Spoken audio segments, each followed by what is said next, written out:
আমাকে যারা পছন্দ করেন অপছন্দ করেন, অনেকে গালিও দিচ্ছেন। নিজের ফেসবুকে নারী উপদেষ্টাকে নিয়ে একটি ভিডিও প্রকাশ করেন অভিনেতা স্বাধীন খুসরো। সেখানে সেই নারী উপদেষ্টাকে হেয় করে মন্তব্য করায় সমালোচনার শিকার হন তিনি। আর এর বিপরীতে তীব্র প্রতিক্রিয়া দেখা যায় শিল্প ও সাংস্কৃতিক গোষ্ঠীর পক্ষ থেকে। যদিও চাপের মুখে পড়ে ভিডিওটি মুছে দেন খুসরো আর এবার চাইলেন ক্ষমা।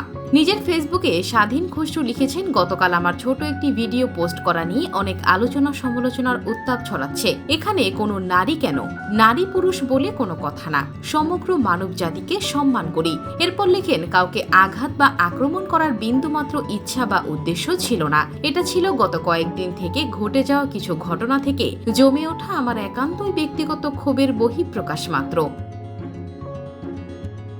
অভিনেতা আরও বলেন, যদি কেউ মনোকষ্ট বা আঘাত পেয়ে থাকেন তাহলে আমি আন্তরিকভাবে দুঃখিত এবং ক্ষমা প্রার্থী। সবাই ভালো থাকুন, মানুষ এবং মানবতার জয় হোক। জনপ্রিয় সাহিত্যিক ও নির্মাতা হুমায়ুন আহমেদের হাত ধরে অভিনয়ে আসেন খুসরো। তার নির্মিত নাটক তারা তিনজনে অভিনয় দিয়ে ব্যাপক পরিচিতি পান।